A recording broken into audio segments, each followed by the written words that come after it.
അമേരിക്കയുടെ straight of Hormuz blockade അത് വളരെയധികം എഫക്റ്റീവായിട്ട് തന്നെ നടപ്പിലായിട്ടുണ്ട്. അത് കഴിഞ്ഞൊരു 24 മണിക്കൂറിന് മുമ്പ് വരെ വളരെ വ്യക്തമായിട്ടത് നടപ്പിലായിട്ടുണ്ടായിരുന്നു. ഇറാൻ അതിനനുസരിച്ച് മറ്റുള്ള എല്ലാ കണ്ടീഷൻസും ഉപേക്ഷിച്ചുകൊണ്ട് സ്ട്രെയിറ്റ് ഓഫ് ഹോർമോസിലുള്ള ബ്ലോക്കേഡ് അമേരിക്ക എടുത്ത് മാറ്റിക്കഴിഞ്ഞാൽ ഞങ്ങളും സ്ട്രെയിറ്റ് ഓഫ് ഹോർമോസ് ഓപ്പൺ ചെയ്യാം എന്നുള്ള ഒരു തീരുമാനത്തിലേക്ക് വരെ എത്തിയിരുന്നു എന്നുള്ളതാണ് യാഥാർത്ഥ്യം. അതാണ് നമ്മൾ മനസ്സിലാക്കേണ്ടത്. ഇപ്പം ഇറാൻ വീണ്ടും ശക്തമായ രീതിയിൽ സ്റ്റേറ്റ്മെൻറ്റുകൾ പുറപ്പെടുവിക്കുന്നുണ്ട്, അമേരിക്കയ്ക്കെതിരെ ഭീഷണി മുഴക്കുന്നുണ്ട്. ഭീഷണി എന്ന് പറഞ്ഞാൽ ഞങ്ങൾ അമേരിക്കയ്ക്കെതിരെയുള്ള ആക്രമണങ്ങൾ വരെ തുടങ്ങിയേക്കും എന്നുള്ള രീതിയിലാണ് ഇറാൻ്റെ വക ഭീഷണി. എന്ന് പറഞ്ഞാൽ അവരുദ്ദേശിക്കുന്നത് എന്തുകൊണ്ടാണെന്ന് പറഞ്ഞാൽ അവർക്ക് ഇൻഡയറക്റ്റ് ആയിട്ട് സപ്പോർട്ട് കിട്ടിയിട്ടുണ്ട്. ഇപ്പോൾ ഇത്രയും നാളും ഇപ്പം അമേരിക്കയുടെ സ്ട്രെയിറ്റ് ഓഫ് ഹോർമോസ് ബ്ലോക്കേഡിലൂടെ ചൈനയിൽ നിന്നും മിസൈൽ നിർമ്മാണത്തിന് വേണ്ടിയിട്ട് എത്തിക്കൊണ്ടിരുന്ന സോഡിയം പെർക്ലോറേറ്റ് എന്ന് പറഞ്ഞ ആ ഒരു കെമിക്കൽ അത് അവർക്ക് കിട്ടിയില്ലായിരുന്നു. അതുപോലെ തന്നെ ഡ്രോണിന് വേണ്ടിയിട്ടുള്ള ഉതിരി ഭാഗങ്ങൾ, സ്പെയർ പാർട്സ്, അതും അവർക്ക് എത്തിയില്ലായിരുന്നു. പക്ഷെ അതിനുള്ള റൂട്ട് ഇപ്പം റെഡി ആയിട്ടുണ്ട്. അതിനുള്ള റൂട്ട് റെഡിയായി എന്ന് പറഞ്ഞാൽ പ്രത്യേകിച്ച് പാകിസ്ഥാൻ്റെ ഇടപെടൽ ഇവിടെ വളരെ നിർണായകമാണ്. പാകിസ്ഥാന് 2 തന്തമാരാണ്, ഒന്ന് അമേരിക്ക, മറ്റൊന്ന് ചൈന. അപ്പോൾ അമേരിക്ക പറഞ്ഞാലും കേൾക്കണം, ചൈന പറഞ്ഞാലും അതിൽ കൂടുതലായിട്ട് കേൾക്കേണ്ടി വരും. കാരണം ഇപ്പോൾ ഈ ഒരു ഇടപെട്ട കാലത്തായിട്ട് ചൈനയുമായിട്ടാണ് അവർക്ക് ഏറ്റവും കൂടുതൽ കൂറുള്ളത്. കാരണം ചൈനയ്ക്ക് ഒരു 76 ബില്യൻ്റെ ഇൻവെസ്റ്റ്മെൻറ്റ് പാകിസ്ഥാൻ്റെ ഉള്ളിലുണ്ട്. അപ്പോൾ അതുകൊണ്ട് ചൈന പറഞ്ഞാൽ കേൾക്കാതിരിക്കാൻ പറ്റില്ല. ഒരു കാര്യം മനസ്സിലാക്കേണ്ടത്, സൗദി അറേബ്യയും UAEയും തമ്മിൽ തെറ്റിയപ്പോൾ UAEയിൽ നിന്നും പാകിസ്ഥാൻ വാങ്ങിച്ച കടം $3.5 ബില്യൺ ആയതുകൊണ്ട് അത് വളരെ ചെറിയൊരു തുകയായിട്ട് സൗദി അറേബ്യയ്ക്ക് തോന്നിയത് കൊണ്ടും അവർ പെട്ടെന്ന് തന്നെ അത് കൊടുത്ത് സെറ്റിൽ ചെയ്തു. പക്ഷേ ഇവിടെ ചൈന പറഞ്ഞാൽ കേൾക്കാതിരിക്കാൻ വേണ്ടിയിട്ട് 76 ബില്യൺ അമേരിക്ക കൊടുക്കുമോ എന്ന് ചോദിച്ചാൽ ഒരിക്കലുമില്ല. കാരണം ട്രംപ് തന്നെ ഈ യുദ്ധം നടത്താനുള്ള ബഡ്ജറ്റിന് വേണ്ടിയിട്ട് 1.2 ട്രില്യൺ വേണമെന്ന് പറഞ്ഞിട്ട് അമേരിക്കയുടെ കോൺഗ്രസ്സിൽ ബില്ല് സബ്മിറ്റ് ചെയ്തിട്ട് ദിവസങ്ങൾ കുറേ ആയി. അതുമായിട്ട് ബന്ധപ്പെട്ട ചർച്ചകൾ നടക്കുന്നില്ലാതെ ഈ പണം പാസ്സാകുമോ എന്നതിനെക്കുറിച്ചുള്ള ഒരു തീരുമാനം ഇതിലായിട്ടില്ല. ഇതാണ് നിലവിലെ സാഹചര്യം. അപ്പോൾ ആ സാഹചര്യത്തിൽ ചൈനയുടെ കടം വീട്ടാനുള്ള പൈസ പാകിസ്ഥാൻ ഒരിക്കലും കിട്ടാൻ പോകുന്നില്ല. പക്ഷേ ഇവിടെ പാകിസ്ഥാൻ നേരിടുന്നൊരു പ്രശ്നമുണ്ട്. പാകിസ്ഥാൻ്റെ ഉള്ളിൽ ഓയിലില്ല. അവിടെ ഫ്യൂവൽ എന്ന് പറഞ്ഞത് വല്ലാത്ത രീതിയിൽ ഷോർട്ടേജ് ആയിരിക്കുകയാണ്. പാകിസ്ഥാൻ്റെ എനർജി മിനിസ്റ്റർ തന്നെ വളരെ വ്യക്തമായിട്ട് ഓപ്പൺ സ്റ്റേറ്റ്മെൻറ്റ് പറഞ്ഞിട്ടുണ്ട് ഈ വിഷയത്തിനെക്കുറിച്ച്. 2 ദിവസങ്ങൾക്ക് മുമ്പ് വളരെ ഓപ്പണായിട്ട് തന്നെ പറഞ്ഞിട്ടുണ്ട്, നമുക്ക് ഫ്യൂവൽ ഷോർട്ടേജ്, എനർജി ഷോർട്ടേജിലാണെന്നുള്ളത് പുള്ളിക്കാരൻ തന്നെ വളരെ വ്യക്തമായിട്ട് പറഞ്ഞിട്ടുണ്ട്. അപ്പോൾ ഇപ്പോൾ പാകിസ്ഥാൻ ആഗ്രഹിക്കുന്ന പറഞ്ഞാൽ റോഡ് മാർഗം ഇറാനിൽ നിന്നും എണ്ണ വാങ്ങിക്കാനാണ് പാകിസ്ഥാൻ്റെ പദ്ധതി. അത് ഓൾറെഡി തന്നെ ഇല്ലീഗലായിട്ട് പാകിസ്ഥാൻ വാങ്ങിച്ചുകൊണ്ട് തന്നെയാണ് ഇരിക്കുന്നത്. അമേരിക്ക ആണെന്നുണ്ടെങ്കിൽ ഈ ലെവറേജ് പാകിസ്ഥാൻ മാത്രം കൊടുത്തിട്ടുണ്ടായിരുന്നു. കാരണം ലോകത്തുള്ള എല്ലാ രാജ്യങ്ങൾക്കും ഇറാൻ്റെ സൈഡിൽ നിന്നും ഇറാൻ്റെ പക്കൽ നിന്നും എണ്ണ വാങ്ങിച്ചു കഴിഞ്ഞാൽ ഉപരോധം ഏർപ്പെടുത്തുമെന്നാണ് പറഞ്ഞിരുന്നത്. പക്ഷേ പാകിസ്ഥാൻ റോഡ് മാർഗം ഇത് സ്വീകരിച്ചുകൊണ്ട് തന്നെയാണ് ഇരിക്കുന്നത്. അത് ബോർഡർ ഷെയർ ചെയ്യുന്ന കൺട്രി ആയതുകൊണ്ട് തന്നെ അമേരിക്കയ്ക്ക് ഇതിനകത്തൊന്നും ചെയ്യാനില്ല. അതിലൂടെ ടാങ്കർ ലോറികളിൽ എണ്ണ പാകിസ്ഥാൻ്റെ ഉള്ളിലേക്ക് എത്തുന്നുണ്ട്. ഇതൊരു യാഥാർത്ഥ്യമാണ്. ആ എണ്ണ പോരാ, ആ ഓയിൽ കുറച്ചുകൂടെ കൂടുതൽ വേണം. അപ്പോൾ അതിന് പാകിസ്ഥാൻ കൃത്യമായിട്ട് ഇറാനുമായിട്ട് ഒരു ഡീലിൽ ഏർപ്പെട്ടിട്ടുണ്ട്. ആ ഡീൽ എന്ന് പറഞ്ഞാൽ ഇപ്പോൾ സ്ട്രെയിറ്റ് ഓഫ് ഹോർമോസിൽ അമേരിക്ക ഒരു പ്രഷർ പോളിസി അപ്ലൈ ചെയ്യുന്നുണ്ട്. ആ പ്രഷർ പോളിസി മറികടക്കാൻ വേണ്ടിയിട്ട് ഇറാൻ എന്തെല്ലാം മാർഗ്ഗങ്ങൾ സ്വീകരിക്കാൻ പറ്റുമോ ആ രീതിയിലുള്ള മാർഗ്ഗങ്ങളൊക്കെ സ്വീകരിക്കുന്നുണ്ട്. പക്ഷേ അതിൽ എഫക്റ്റീവ് ആയിട്ടുള്ളൊരു മാർഗ്ഗം എന്ന് പറഞ്ഞാൽ പാകിസ്ഥാനിൽ നിന്നും ഒരു 6 കോറിഡോർ, 6 റൂട്ട് ഇറാനിലേക്ക് പോകുന്നുണ്ട്. അത് ഇറാനിൽ നിന്നും പാകിസ്ഥാനിലേക്കും അങ്ങോട്ടും ഇങ്ങോട്ടും മ്യൂച്വലാണ്. അത് പാകിസ്ഥാൻ വഴി ഇറാനിലേക്ക് സാധനങ്ങൾ, ചരക്ക് നീക്കം അങ്ങോട്ട് നടക്കും.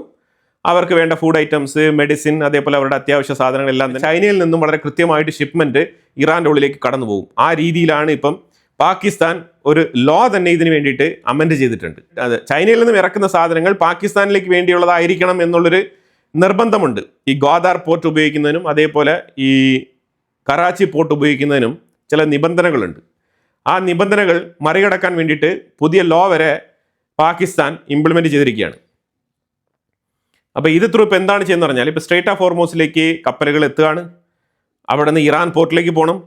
അവിടെ അമേരിക്ക അവരെ അകത്തോട്ട് കടത്തി വിടുന്നില്ല, ബോർഡറിൽ വെച്ച് തന്നെ തടയുകയാണ്. എന്നിട്ട് മടങ്ങിപ്പോകാൻ പറയുകയാണ്. ഈ മടങ്ങിപ്പോകുന്ന ഷിപ്പുകളൊക്കെ എവിടെ പോകുന്നു? അവർ തിരികെ അറബിക്കടലിലൂടെ അങ്ങ് കടന്നങ്ങ് പോവാണോ? കടലിലങ്ങ് മുങ്ങിപ്പോകുന്നു? ഇല്ല, അവർ നേരെ പാകിസ്ഥാൻ്റെ പോർട്ടുകളിലാണ് ഡോക്ക് ചെയ്യുന്നത്. അതിൽ മെജോറിറ്റി ചൈനീസ് ഷിപ്പുകളാണ്. ഈ ചൈനീസ് ഷിപ്മെൻറ്റുകളെല്ലാം തന്നെ പാകിസ്ഥാനിലെ ഗ്വാഡാർ പോർട്ടിലും കറാച്ചി പോർട്ടിലുമാണ് ഡോക്ക് ചെയ്യുന്നത്. അവിടെ നിന്നും കരമാർഗം ഈ ചരക്കുകളെല്ലാം തന്നെ, ഈ കണ്ടെയ്നറുകളെല്ലാം ഒന്നും രണ്ടുമുള്ള വലിയ വലിയ കണ്ടെയ്നർ ലോറികളിൽ 3000 കണ്ടെയ്നർ ലോറികൾ അറേഞ്ച് ചെയ്തിരിക്കുകയാണ് പ്രാഥമികമായിട്ട്. അത് ഗ്രാജുവലി ഇൻക്രീസ് ചെയ്യും എന്നാണ് പറയുന്നത്. കാരണം ഇറാനിൽ നിന്നും കണ്ടെയ്നർ എടുക്കാനുള്ള ഇറാൻ പോർട്ടുകളിൽ പ്രവർത്തിക്കുന്ന കണ്ടെയ്നർ ഷിപ്മെൻറ്റ് ചെയ്യാനുള്ള ലോറികളെല്ലാം തന്നെ ഇങ്ങോട്ട് തിരിച്ചു വിടുകയാണ്. 3000-30,000 മാറാൻ വലിയ കാലതാമസമില്ല. ആ രീതിയിൽ അമേരിക്കയുടെ ബ്ലോക്കേഡ് സിസ്റ്റത്തിനെ താറുമാറാക്കുന്ന രീതിയിൽ, തകർക്കുന്ന രീതിയിൽ പാകിസ്ഥാൻ ഇപ്പോൾ ഒരു ഇരട്ടത്താപ്പ് പണി ചെയ്തുകൊണ്ടിരിക്കുകയാണ്. ഇത് അമേരിക്ക അറിഞ്ഞിട്ടുണ്ടോ എന്ന് ചോദിച്ചാൽ തീർച്ചയായിട്ടും അറിഞ്ഞിട്ടുണ്ടാവും. സാധാരണക്കാരായിട്ടുള്ള നമുക്ക് തന്നെ ഇത് അറിയാൻ പറ്റുന്നുണ്ടെങ്കിൽ പിന്നെ അമേരിക്കയ്ക്ക് അറിയാതിരിക്കുമോ? പക്ഷെ അമേരിക്ക ഇതിൽ എന്ത് നിലപാടെടുക്കും? ഇറാൻ തന്നെ പാകിസ്ഥാനെ ഈ ഒരു മീഡിയേഷനിൽ നിന്ന് മാറ്റി നിർത്തിക്കൊണ്ട് പാകിസ്ഥാനെ അവർക്ക് വേണ്ട രീതിയിൽ യൂട്ടിലൈസ് ചെയ്യാൻ വേണ്ടിയിട്ട് മാറ്റിയെടുത്തിരിക്കുകയാണ്. അപ്പോൾ അതുകൊണ്ട് ഇറാൻ മറ്റുള്ള രാജ്യങ്ങളെ, ഒമാൻ, റഷ്യ പോലത്തെ രാജ്യങ്ങളെയൊക്കെ മീഡിയേഷനിലേക്ക് ഏർപ്പാടാക്കിയിട്ട് പാകിസ്ഥാനെ അവരുടെ സൈഡിലേക്ക് അവർക്ക് വേണ്ട രീതിയിൽ ഉപയോഗപ്പെടുത്താൻ വേണ്ടിയിട്ട് അത്തരത്തിൽ മാറ്റി തീർത്തിരിക്കുകയാണ്. ഈ കണ്ടെയ്നർ ട്രാൻസ്ഷിപ്മെൻറ്റ് ചെയ്യുന്നതിന് പകരമായിട്ട് ഇറാൻ ഇവർക്ക് എണ്ണ കൊടുക്കും. അമേരിക്കയുടെ ഇറാൻ എണ്ണയുടെ ഉപരോധം എവിടെ പോയി? പാകിസ്ഥാനിൻ്റെ മേളിലൊരു ഉപരോധം ഏർപ്പെടുത്തണ്ടേ? കാരണം ഇറാൻ്റെ എണ്ണയാണല്ലോ അവിടെ വരുന്നത്. ഇവിടെയൊക്കെയാണ് നമ്മൾ ശ്രദ്ധേയമായിട്ട് നോക്കി കാണേണ്ടത്. ഇവിടെ അമേരിക്കയെ മുട്ടുകുത്തിപ്പിക്കുന്ന രീതിയിലുള്ള പ്രവൃത്തിയാണ് പാകിസ്ഥാൻ ചെയ്തുകൊണ്ടിരിക്കുന്നത്. കാരണം ബില്യൺ കണക്കിൽ ഡോളർ ചെലവാക്കിക്കൊണ്ടാണ് യുദ്ധക്കപ്പലുകൾ കൊണ്ട് റെഡ് സീയിലും അതേപോലെ അറേബ്യൻ സീയിലൊക്കെ നിർത്തിവെച്ചുകൊണ്ട് ഈ ബ്ലോക്കേഡ് അമേരിക്ക നടത്തിക്കൊണ്ടിരിക്കുന്നത്. ഇവിടെ അത്രമാത്രം പ്രഷറാണ് ഇറാൻ്റെ മേളിൽ അപ്ലൈ ചെയ്ത് അവരെ ഈ ഒരു ഡീലിലേക്ക് എത്തിക്കാൻ വേണ്ടിയിട്ട് ശ്രമിക്കുന്നത്. ഇവിടെ ട്രംപിന് വളരെ ഷോർട്ടായിട്ട് തന്നെ ഈ യുദ്ധം അവസാനിപ്പിക്കേണ്ടതുണ്ട്. എന്തുകൊണ്ടാണ്? കാരണം വരാൻ പോകുന്ന മിഡ് ടേം ഇലക്ഷൻ, അവിടെ റിപ്പബ്ലിക്കൻ പാർട്ടി വിജയിക്കണം എന്നുണ്ടെങ്കിൽ ഈ യുദ്ധം വിജയിച്ചതായിട്ടുള്ള രീതിയിൽ അമേരിക്കയ്ക്ക് ഇത് ഫിനിഷ് ചെയ്യേണ്ടതുണ്ട്. അപ്പോൾ അങ്ങനത്തെ ഒരു ഫിനിഷിങ്ങിന് വേണ്ടിയിട്ടാണ് ട്രംപ് ശ്രമിക്കുന്നത്. അപ്പോൾ യുദ്ധം നടത്തില്ല എന്ന് പറഞ്ഞുകൊണ്ട് വന്ന ട്രംപ് യുദ്ധം നടത്തി എന്നുള്ളൊരു പേരുദോഷം ഇപ്പോൾ അവിടെ ഉണ്ട്. അത് ഓപ്പോസിറ്റ് പാർട്ടികൾ, ഡെമോക്രറ്റുകൾ അതിനെ ആയുധമാക്കുന്നുണ്ട്, നല്ല രീതിയിൽ അതിനെ വിൽക്കുന്നുണ്ട്. അപ്പോൾ അത് വോട്ടായിട്ട് ഡെമോക്രറ്റുകൾക്ക് മാറാനുള്ള സാധ്യതയുണ്ട്. ഡെമോക്രറ്റുകൾ മെജോറിറ്റി ആയി കഴിഞ്ഞാൽ പിന്നെ കോൺഗ്രസ്സിൽ പുല്ലുവിലയായിരിക്കും ട്രംപിന്. വെറുതെ ഡമ്മി ആയിട്ട് ഒരു പ്രസിഡന്റായിട്ട് തുടരാം. ഇപ്പോഴത്തെ പോലെ ഓടിച്ചെന്ന് എക്സിക്യൂട്ടീവ് ഓർഡർ ഒപ്പിട്ട് പാസ്സാക്കാൻ പറ്റാത്ത സാഹചര്യം ഉണ്ടാവും. അപ്പോൾ അതുകൊണ്ട് തന്നെ വളരെ കൃത്യമായിട്ട് ഈ ഇലക്ഷനിലേക്ക് വേണ്ടിയിട്ടുള്ള പണിയെടുക്കേണ്ടതുണ്ട്. ഉള്ളത് 2 ഓപ്ഷനാണ് ട്രംപിന് മുന്നിലുള്ളത്. ആ 2 ഓപ്ഷനിൽ ഒന്ന് വളരെ ക്വിക്കായിട്ട് മാസീവായിട്ടുള്ള ഒരു അറ്റാക്ക് ഇറാൻ്റെ മേളിൽ നടത്തുക. ഒരു 10 days 15 days നടത്തി എഫക്റ്റീവായിട്ട് അറ്റാക്ക് ചെയ്ത് ഇറാനെ മുട്ടുകുത്തിപ്പിക്കുക. പക്ഷേ അതിൻ്റെ പോസിബിലിറ്റീസ് വളരെ കുറവാണ്. കാരണം ഇറാൻ എന്ന് പറയുന്നത് വലിയൊരു സ്റ്റേറ്റാണ്. അത്ര എളുപ്പത്തിൽ 10 ദിവസം 15 ദിവസം കൊണ്ട് അടിച്ചൊതുക്കാൻ പറ്റുന്ന ഒരു രാജ്യമല്ല ഇറാൻ. അതും കൂടി നമ്മളിവിടെ കൂട്ടിച്ചേർക്കേണ്ടതുണ്ട്.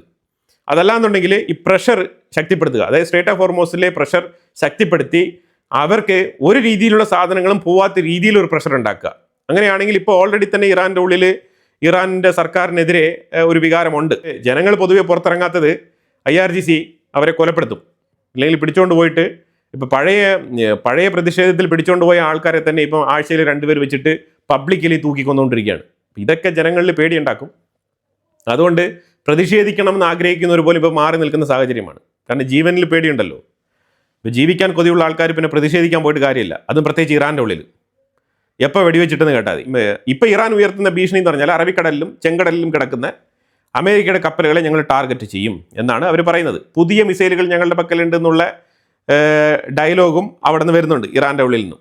ഈ പുതിയ മിസൈലുകൾ എന്ന് ഉദ്ദേശിക്കുന്നത് ആൻറ്റി ഷിപ്പ് ക്രൂയിസ് മിസൈൽ അവർ ഉദ്ദേശിക്കുന്നുണ്ട്.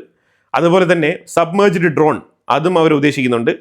അതുപോലെ ഹൈപ്പർസോണിക് ക്രൂയിസ് മിസൈൽ അതും അവർ കണക്കിൽ വെച്ചിട്ടുണ്ട്. ഇതിനെല്ലാം ശക്തമായ രീതിയിൽ ഇറാനെ സപ്പോർട്ട് ചെയ്യുന്നത് ചൈനയാണ്. കാരണം ഈ ആൻറ്റി ഷിപ്പ് ക്രൂയിസ് മിസൈലിലൊക്കെ റഷ്യ കൂടുതൽ അങ്ങനെ പുറത്തേക്ക് അങ്ങനെ കൊടുക്കാറില്ല. ഇത് ടെക്നോളജി കൃത്യമായിട്ട് വന്നുകൊണ്ടിരിക്കുന്നത് ചൈനയിൽ നിന്നാണ്. ചൈനയാണ് ഇതിൻ്റെ പുറകിൽ ചരട് വലിക്കുന്നത്. ഇപ്പോൾ പാകിസ്ഥാൻ തുറന്നുവിട്ട ഈ കോറിഡോർ വഴി കൃത്യമായിട്ട് മിസൈലുകൾക്ക് വേണ്ട കെമിക്കലും ഡ്രോൺ നിർമ്മാണത്തിന് വേണ്ടിയിട്ടുള്ള സ്പെയർ പാർട്സുകളും ഇതേ കണ്ടെയ്നർ ഷിപ്മെൻറ്റ് വഴി പാകിസ്ഥാനിൽ നിന്നും ഇറാനിലേക്ക് പോകും. ഇപ്പം സീപക് കോറിഡോർ ഇറാനിന് വേണ്ടി മാത്രം തുറന്നു വിടാൻ വേണ്ടിയിട്ട് പാകിസ്ഥാൻ നിയമം പാസ്സാക്കിയിരിക്കുകയാണ്. സീപക് കോറിഡോർ ക്ലോസ് ചെയ്ത് വെച്ചിരുന്നതാണ്. ഇപ്പോൾ അത് വീണ്ടും തുറന്നിട്ട് ചൈനയിൽ നിന്നും ഷിപ്മെൻറ്റ് കണ്ടിന്യൂസ് ആയിട്ട് ഇറാനിലേക്ക് പോകും. അത് പാകിസ്ഥാനിന് തുറന്നു നോക്കാനുള്ള പെർമിഷൻ ഇല്ല ആസ് പെർ ചൈന. ചൈന കൃത്യമായിട്ടുള്ള ഇൻസ്ട്രക്ഷൻസ് കൊടുത്തിരിക്കുകയാണ്. ഇറാനിലേക്ക് പോകുന്ന ഷിപ്മെൻറ്റുകൾ തുറന്നു നോക്കരുത്. തുറന്നു നോക്കേണ്ട ആവശ്യമില്ല. കാരണം തുറന്നു നോക്കിക്കഴിഞ്ഞാൽ അതൊരു പക്ഷേ മിസൈലിന് വേണ്ടിയിട്ടോ ഡ്രോണുകൾക്ക് വേണ്ടിയിട്ടോ ഉള്ള സ്പെയർ പാർട്സ് ആവാനുള്ള സാധ്യതയുണ്ട്. അത് വെച്ചിട്ട് ചൈനയെ തന്നെ ബ്ലാക്ക് മെയിൽ ചെയ്യാൻ സാധ്യതയുണ്ട് പിന്നീട് പാകിസ്ഥാൻ. അതുകൊണ്ടാണ് ചൈന കൃത്യമായുള്ള നിർദ്ദേശങ്ങൾ വെച്ചിരിക്കുന്നത്. ഇറാനിലേക്ക് പോകുന്ന കണ്ടെയ്നേഴ്സ് ഒന്നും തന്നെ പാകിസ്ഥാൻ വെരിഫൈ ചെയ്യാനും പാടില്ല, അത് തുറന്നു നോക്കാനും പാടില്ല. അത് കംപ്ലീറ്റ് ആയിട്ട് ട്രസ്റ്റ് ചെയ്ത് അതങ്ങ് കടത്തിവിടണം ചൈനയുടെ ഷിപ്മെൻറ്റുകൾ. ഇതാണ് ചൈനയുടെ നിർദ്ദേശം. ഇതിപ്പോൾ തുടങ്ങിക്കഴിഞ്ഞു, ഇത് നടന്നുകൊണ്ടിരിക്കുകയാണ്. ഇപ്പോൾ പാകിസ്ഥാനിൽ നിന്നും 6 കോറിഡോറുകൾ എന്ന് പറഞ്ഞാൽ ചില്ലറ കാര്യമല്ല. ഓരോ മിനിറ്റിലും ഇങ്ങനെ കണ്ടെയ്നർ ലോറികൾ ഇങ്ങനെ കടന്നു പൊയ്ക്കൊണ്ടിരിക്കുകയാണ്. ഇനി ഇറാൻ പോർട്ടിൽ കിടക്കുന്ന കംപ്ലീറ്റ് ലോറികളും ഇങ്ങോട്ട് വരും. ഈ കണ്ടെയ്നർ ട്രെയിലർ ട്രക്കുകൾ വന്ന് അത് അങ്ങ് എടുത്തുകൊണ്ട് പോകും. പുല്ല് പോലെ ക്ലിയറൻസ്. ഇറാൻ്റെ വളരെ ബ്രില്യൻ്റ് ആയിട്ടുള്ള ഒരു ഐഡിയ ആണ് ഇവിടെ വർക്കായിരിക്കുന്നത്. തികച്ചും സ്ട്രേറ്റ് ഓഫ് ഹോർമൂസിൽ അമേരിക്കയുടെ പ്രഷറിനെ മറികടക്കാനുള്ള ക്ലിയർ ആയിട്ടുള്ള റോഡ് മാപ്പ് ഇറാൻ നേടിയെടുത്തിരിക്കുകയാണ്. ഇനിയിപ്പോൾ എങ്ങനെ ഇറാൻ നെഗോസിയേഷനിലേക്ക് വരും? ട്രംപിൻ്റെ പ്രഷർ പോളിസിയെ ട്രംപ് തന്നെ വിശ്വസിച്ചിരുന്ന പാകിസ്ഥാൻ തച്ചുടച്ച് തകർത്ത് കളഞ്ഞിരിക്കുകയാണ്, തരിപ്പണമാക്കിയിരിക്കുകയാണ്. ട്രംപിന് ഇതിലും വലിയൊരു തിരിച്ചടി വേറെ എവിടെ നിന്നും കിട്ടാനില്ല. പാകിസ്ഥാൻ ഡെസിഗ്നേറ്റഡ് കോറിഡോഴ്സ് എന്നാണ് ഇതിനെ വിളിക്കുന്നത്. Designated corridors only for Iran. അതാണ് മനസ്സിലാക്കേണ്ടത്. ഇപ്പം ഗ്വാഡാർ പോർട്ടിൽ നിന്നും 5 മുതൽ 6 മണിക്കൂറേ ഉള്ളൂ ഇറാൻ്റെ ഉള്ളിലേക്ക് കണ്ടെയ്നർ എത്താൻ വേണ്ടിയിട്ടുള്ള സമയം. അതേപോലെ കറാച്ചി പോർട്ടിൽ നിന്നാണെന്നുണ്ടെങ്കിൽ 15 മുതൽ 18 മണിക്കൂർ ടൈം എടുക്കും, ഡിപ്പെൻഡ്സ് ഓൺ ദ ട്രാഫിക്. ഇപ്പോൾ ഗ്വാഡാർ പോർട്ടാണ് ഏറ്റവും കൂടുതൽ പ്രിഫർ ചെയ്ത് ചൈന അവിടെയാണ് ഇപ്പം അൺലോഡ് ചെയ്തുകൊണ്ടിരിക്കുന്നത്. ഇനി സ്ട്രേറ്റ് ഓഫ് ഹോർമൂസിലേക്ക് ഷിപ്മെൻറ്റ് വരില്ല, ചൈനയുടെ ഷിപ്മെൻറ്റ് വരില്ല. അവിടെ അമേരിക്ക ഇങ്ങനെ നോക്കുകുത്തിയായിട്ട് കൊടിയും വെച്ച് കപ്പലിൽ ഇങ്ങനെ കാത്തിരിക്കും. അപ്പോൾ വിചാരിക്കും കപ്പലുകളൊന്നും വരുന്നില്ലല്ലോ, എന്ത് സംഭവം എന്നുള്ളത് അമേരിക്ക ചിന്തിച്ച് നോക്കുമ്പോഴായിരിക്കും അവർക്ക് പിടികിട്ടുന്നത് പാകിസ്ഥാൻ വഴി സംഗതികളെല്ലാം പൊയ്ക്കൊണ്ടിരിക്കുകയാണ്. ഇപ്പോൾ എങ്ങനെ ഇരിക്കുന്നത്? യെസ്, അതായത് സ്ട്രേറ്റ് ഓഫ് ഹോർമൂസ് വഴി പോർട്ട് വഴി എത്തിക്കുന്ന കണ്ടെയ്നേഴ്സിൻ്റെ ക്വാണ്ടിറ്റിയിൽ വ്യത്യാസം, റോഡ് മാർഗം എത്തുന്നതിലും പോർട്ട് മാർഗം എത്തുന്നതിലും കണ്ടെയ്നർ ക്വാണ്ടിറ്റിയിൽ വ്യത്യാസമുണ്ട്. പക്ഷേ ടൈം ലൈൻ കുറച്ച് കൂടുതൽ എടുക്കും. പക്ഷേ സാധനങ്ങൾ ഇറാനിലെത്തും. അവർക്ക് സർവൈവ് ചെയ്യാൻ വേണ്ടിയിട്ട് സ്ട്രഗിൾ ചെയ്യേണ്ട കാര്യമില്ല. സാധനങ്ങൾ ഇറാനിലെത്തും, വളരെ സ്മൂത്തായിട്ട് തന്നെ എത്തും. ഇപ്പം ഇതാണ് ഇറാൻ എടുത്തിരിക്കുന്ന കൗണ്ടർ സ്ട്രാറ്റജി. അമേരിക്കയുടെ സ്ട്രേറ്റ് ഓഫ് ഹോർമൂസ് ബ്ലോക്കേഡിനെതിരെ ഇറാൻ സ്വീകരിച്ചിരിക്കുന്ന ബ്രില്യൻ്റ് ആയിട്ടുള്ള കൗണ്ടർ സ്ട്രാറ്റജി. ഇവിടെ ഇപ്പം ഈ മീഡിയേറ്റർ റോൾ കളിച്ച അമേരിക്കയുടെ വളരെ വിശ്വസ്തനായ, ഏത് നേരത്തും ഊണിലും ഉറക്കത്തിലും ട്രംപ് ഉണർന്നു കഴിഞ്ഞാൽ ഉടനെ പറയുന്നതാണ് Asim Munir. Thank you for Asim Munir. ഭയങ്കരമായിട്ടുള്ള ഹെൽപ്പ് ചെയ്ത് അസീം മുനീർ, അതായത് ലോകത്ത് സമാധാനം വരാൻ വേണ്ടിയിട്ട് ഭയങ്കരമായിട്ട് അമേരിക്കയ്ക്ക് വേണ്ടി അഹോരാത്രം പണിയെടുക്കുന്ന അസീം മുനീർ എന്നൊക്കെ പറഞ്ഞ് വല്ലാത്ത രീതിയിൽ അപ്രിഷ്യേറ്റ് ചെയ്ത് ട്രംപിന് വന്ന അവസ്ഥയാണ് ഞാനിവിടെ പറഞ്ഞത്. ഇപ്പോൾ ട്രംപിൻ്റെ അവസ്ഥയല്ല, ട്രംപിൻ്റെ ഗതികേട്. പാകിസ്ഥാനേക്ക് പോയി ആരെങ്കിലും വിശ്വസിച്ച് മീഡിയേറ്ററായിട്ട് അംഗീകരിക്കുമോ? ഒരു മനുഷ്യന്മാർ അംഗീകരിക്കില്ല. ട്രംപിൻ്റെ പ്രസിഡൻഷ്യൽ കാലയളവിൽ കിട്ടിയ ഏറ്റവും വലിയൊരു തിരിച്ചടിയാണിത്. ട്രംപ് ചെയ്തൊരു മണ്ടത്തരമാണിത്. അത് അങ്ങനെ തന്നെ ചരിത്രം വിശേഷിപ്പിക്കും, അതിൽ യാതൊരു തർക്കമില്ല. ഇനി ഈ ന്യൂക്ലിയർ എൻറിച്ച്മെൻറ്റ് പ്രോഗ്രാമുമായിട്ട് ബന്ധപ്പെട്ട ഒരു ചെറിയ വിഷയം കൂടി പറഞ്ഞിട്ട് നമുക്ക് വീഡിയോ അവസാനിപ്പിക്കാം. ഈ ന്യൂക്ലിയർ എൻറിച്ച്മെൻറ്റിൽ കോംപ്രമൈസ് ചെയ്യാൻ പറ്റാത്തതിൻ്റെ വിഷയം, ഇറാൻ എന്തുകൊണ്ടാണ് ന്യൂക്ലിയർ എൻറിച്ച്മെൻറ്റിൽ കോംപ്രമൈസ് വരുത്താത്ത എന്നുള്ള വിഷയം ഞാൻ ഓൾറെഡി തന്നെ എക്സ്പ്ലെയിൻ ചെയ്തിട്ടുണ്ട് ഇതിന് മുമ്പുള്ള വീഡിയോയിൽ. അവർക്ക് ആകെയുള്ള ഒരേ ഒരു കച്ചിത്തുരുമ്പ് ഈ ന്യൂക്ലിയർ എൻറിച്ച്മെൻറ്റ് പ്രോഗ്രാമാണ്. അതുകൊണ്ടാണ് അവർ അതിനെ ഉയർത്തിപ്പിടിച്ച് നിൽക്കുന്നത്. വേറെ ഒരു ലെവറേജും അവർക്കില്ല. അവർക്ക് ആകെയുള്ള ഒരേ ഒരു കാര്യം ഈ ന്യൂക്ലിയർ എൻറിച്ച്മെൻ്റ് ആണ്. ഇപ്പം അമേരിക്കയ്ക്ക് ഈ ന്യൂക്ലിയർ എൻറിച്ച്മെൻ്റ് എന്ന് പറഞ്ഞ വിഷയത്തിൽ ഇറാനെ അങ്ങനെ കയർ ഉരുവിടാൻ കഴിയില്ല. കാരണം ന്യൂക്ലിയർ എൻറിച്ച്മെൻറ്റ് പ്രോഗ്രാം ഒരു ഡീലിൽ എത്തിക്കാതെ ഈ യുദ്ധം അവസാനിപ്പിച്ചു കഴിഞ്ഞാൽ ഒന്ന്, അത് അമേരിക്കയുടെ പരാജയമായിട്ട് കരുതപ്പെടും. ഇനി അമേരിക്കയുടെ പരാജയമായിട്ട് കരുതി അവർ അത് ഏറ്റെടുത്ത് ഓക്കെ ഞാൻ യുദ്ധം അവസാനിച്ചിട്ട് പോവാണ് എന്ന് പറഞ്ഞിട്ട് അമേരിക്ക പോയാൽ തന്നെയും സൗദി അറേബ്യ അവർക്കും അണുവായുധം വേണമെന്ന് ആവശ്യപ്പെടും. ഇവർ രണ്ടുപേർക്കും ന്യൂക്ലിയർ എൻറിച്ച്മെൻറ്റ് ആ ഒരു പെർമിഷൻ കിട്ടിക്കഴിഞ്ഞാൽ തുർക്കി ഇതിന് വേണ്ടിയിട്ട് ഓൾറെഡി തന്നെ കയറ് പൊട്ടിച്ചുകൊണ്ടിരിക്കുന്ന ഒരു രാജ്യമാണ്. അവരും ഇതിലേക്ക് ഇറങ്ങി വരും. അപ്പോൾ എത്ര രാജ്യങ്ങൾക്ക് അമേരിക്ക ന്യൂക്ലിയർ എൻറിച്ച്മെൻറ്റ് പ്രോഗ്രാമുമായിട്ട് ബന്ധപ്പെട്ട് തീരുമാനമുണ്ടാക്കും? ഒരിക്കലും കഴിയില്ല. ഇസ്രായേലിൻ്റെ നീഡ് എന്ന് പറഞ്ഞാൽ ഈ ടിപ്പിക്കൽ ഐഡിയോളജി ഫോളോ ചെയ്യുന്ന ഇറാൻ്റെ കയ്യിൽ ആണവായുധം ഉണ്ടാവാൻ പാടില്ല എന്നുള്ളതാണ് ഇസ്രായേലിൻ്റെ ആവശ്യം.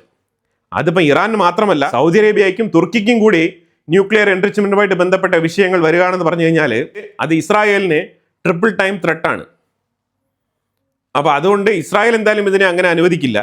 അപ്പോൾ അതുകൊണ്ട് അമേരിക്കയ്ക്ക് അത്ര എളുപ്പത്തിൽ യുറേനിയം എൻറിച്ച്മെൻറ്റുമായിട്ട് ബന്ധപ്പെട്ട വിഷയത്തിൽ ഇറാനെ വരുതിക്ക് വരുത്താതെ ഈ യുദ്ധത്തിൽ നിന്നും എക്സിറ്റ് ആവാൻ സാധിക്കില്ല എന്നുള്ളതാണ് ഇപ്പോൾ നിലവിലത്തെ ക്രൈസിസ്.